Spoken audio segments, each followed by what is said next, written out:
Akhirnya kita baru kelar nonton The Furious, film terbaru dari Joe Taslim dan juga Kang Yayan versi internasional. Ini film disutradarai oleh Kenji Tanigaki, the one and only ya sebenarnya. Karena memang dia salah satu action director favorit gue juga, yang bikin yang paling gue suka ya Rurouni Kenshin ya film-filmnya. Dan itu digarap oleh si Kenji Tanigaki. Sekarang dia bikin film action movie lagi, dan di luar sana udah banyak bilang bahwa ini film action terbaik lah, film action terbaik tahun 2026 lah. Akhirnya The Raid ada yang melanjutkan lah kayak gitu, dan gue berangkat dengan ekspektasi yang sangat tinggi gitu. Dan langsung aja di depan, kalau teman-teman cari cerita yang menarik plus actionnya bagus, kayaknya The Furious nggak menawarkan itu. Tapi kalau kalian pengen action yang luar biasa, nggak mikirin ceritanya, ini film gitu. Karena emang kebanyakan orang yang nonton action juga menurut gue nggak terlalu mentingin ceritanya ya. Karena memang cerita dari The Furious ini itu simple. Ada seorang ayah yang tunawicara, punya anak yang lagi liburan main sama dia, punya ikatan batin yang menarik, tektokan menarik, kadang berantem, kadang mesra gitu. Tapi di satu titik anaknya tiba-tiba diculik gitu. Ini karakter orang tuanya bernama Wang Wei ya, yang diperankan oleh Xiao Miao ya. Xiao Miao ini juga aktor bocil zaman dulu, The New Legend of Shaolin tahun 1994, kalian pasti kenal ya. Kalau kalian sering nonton Boboho pasti kenal dengan aktor ini. Sekarang setelah lama menghilang 20 tahunan ya, tiba-tiba dia main lagi sama Joe Taslim juga gitu. Dan sebagai peminat kita untuk nonton film ini kan, Joe Taslim di sini berperan sebagai Navin. Dia ini punya ikatan yang sama dengan si Wang Wei ini, karena memang si Navin ini punya istri yang ternyata juga dibunuh oleh si mafia ini, sedangkan Wang Wei anaknya diculik untuk dijual. Jadi akhirnya mereka nanti bertemu di markas sang mafia, yang akhirnya mereka berteman ya. Intinya kayak gitu ceritanya. Dan simple, ada seorang bapak anaknya diculik, udah berantem bak-bibuk sampai akhir. Itu ceritanya gitu. Tapi emang kalau kita mikirin plusnya adalah actionnya sih, menurut gue luar biasa ya. Kenji Tanigaki di sini sebagai mantan stunt koordinator juga kan menurut gue, jadi ini juga keren banget sih. Mulai dari bak bibuk dari awal kita nggak dikasih napas sama sekali gitu, karena emang dari awal ketika anaknya tuh diculik di 10 menit awal kayaknya langsung diculik tuh anak. Dari situ kita nggak berhenti ngeliat berantem. Kalau teman-teman pengen cerita film yang bug big book dari awal nggak dikasih napas, ini menurut gue sangat wajar kalau orang reviewer luar itu dibilang bahwa ini film action terbaik tahun 2026 kayak gitu, bahkan bisa dibandingkan dengan John Wick dan sebagainya. Sangat wajar karena memang dari segi martial artnya di sini tergolong martial art yang fresh, penggabungan antara kungfu kayak Shaolin yang kayak kita tahu sendiri bahwa ini aktornya ya aktor yang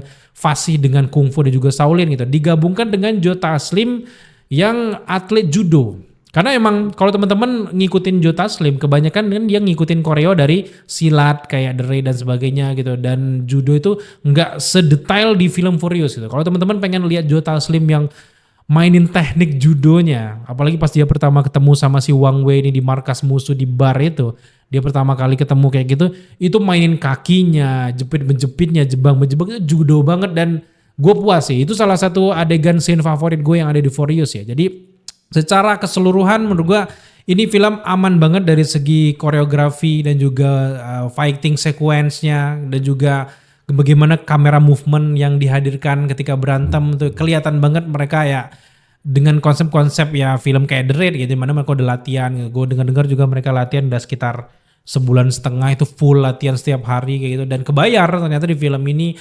permainan properti kayak di pasar, di gang sempit, gimana mereka berantem di gang sempit gitu, kayak di parit kayak gitu kan, itu dapat banget gitu di tempat jual ikan itu ya. Terus juga pindah lokasi ke gudang, itu juga dapat banget gudang yang ada jurangnya kayak gitu, udah keren banget gitu. Dan kalau teman-teman rindu dengan film-film kungfu, itu juga dihadirkan dengan baik di sini. Kenji Tanigaki juga nggak terlalu egois memainkan berantem ala-ala Jepang juga, tapi di sini benar-benar diserahkan ke aktornya, di mana misalkan Wang Wei sang karakter utama di sini fokus spesialisnya adalah kungfu, yang dihadirkan ya kungfu gitu. Tapi Joe Taslim yang masternya judo, di sini ya judo gitu. Termasuk juga di sini yang bikin puas adalah bagian ending ya. Bukan sesuatu yang baru sebenarnya film ini kalau kita ngomongin tentang The Raid ya, dan ini kan treatment di mana berantem bak bibuk sampai lelah di akhir itu tetap dipakai di sini, dan ngeri, bikin mengkidik juga sih di awal, dia akhir-akhir film. Dan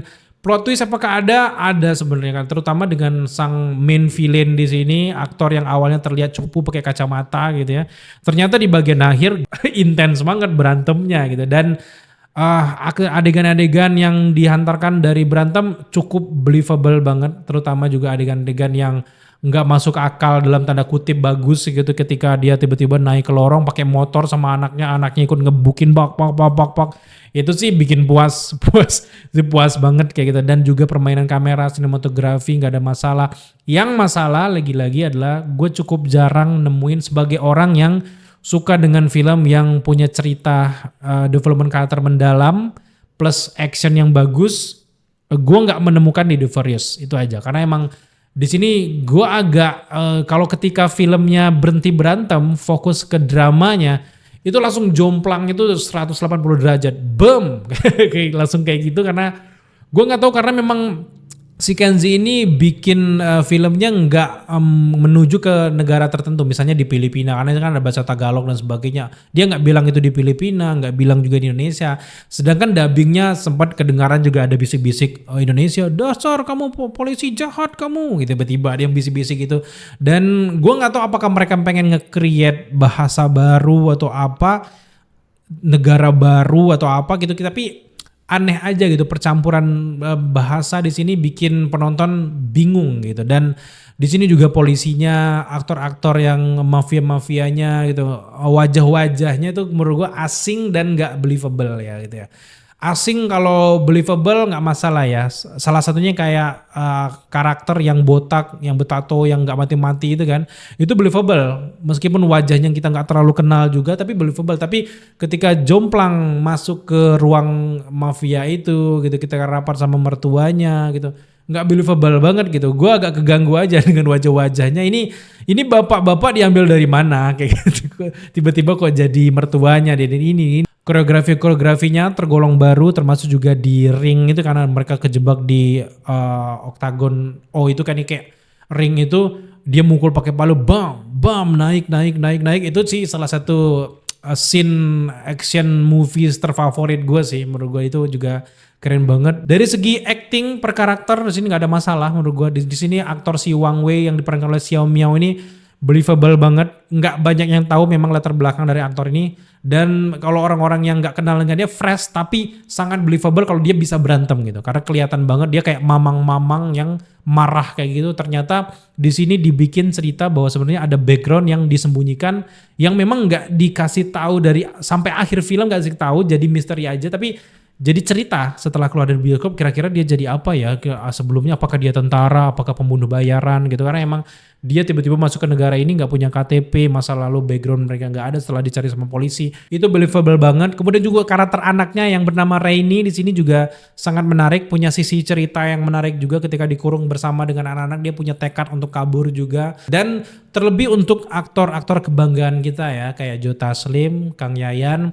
the best, kita nggak usah ngomongin lagi, karena memang dia di sini nggak terlalu berpengaruh dari dialog dan juga cerita. Mereka menjual action the best gitu. Gue nggak tahu kalau nggak ada Joe Taslim dan juga Kang Yayan di sini, film ya kayak film-film Cina biasa gitu, kayak nggak terlalu yang spesial banget ya. Tapi dengan hadirnya Joe Taslim, dengan dia punya motif berbulan-bulan udah meneliti sang mafia ini, gue suka development karakter yang dibangun dari si Navin ini, gue suka gitu. Termasuk juga dengan Kang Yayan, dengan gue belum pernah lagi ngelihat Kang Yayan yang sebrutal ini. Akhirnya dimunculkan lagi di sini, dia pakai panah, boom, nggak ragu-ragu untuk membunuh, memanah, bahkan anak kecil aja dipanah kakinya. Itu the best sih. Dan buat teman-teman pengen ngelihat pertarungan Mad Dog versus si Kapten di The Raid lagi, ini sih the best gitu. Karena memang Joe Taslim akhirnya berantem lagi sama si Kang Yayan ya.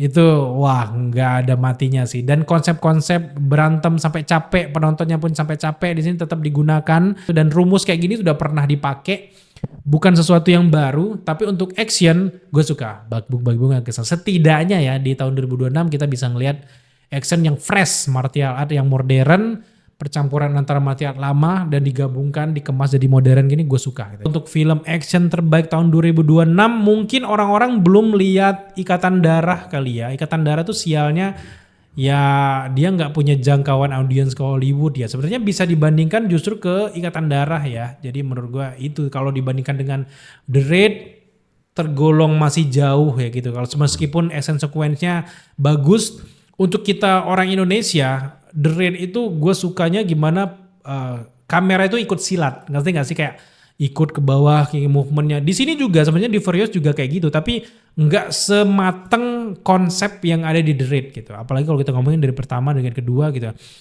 Salah satu action movie terbaik menurut gue yang ceritanya bagus, actionnya bagus itu adalah The Raid yang kedua. Kalau The Raid pertama kan ceritanya juga ampas. Nah mungkin bisa di-compare sama The Raid yang pertama untuk film The Furious ini kan. Secara keseluruhan setelah menyaksikan The Furious lumayan terbayarkan menurut gue. Jadi gue memberikan skor untuk The Furious ini ada di angka 75 dari 100. Buat teman-teman udah nonton berapa skor kalian, silakan tambahkan di kolom komentar di bawah.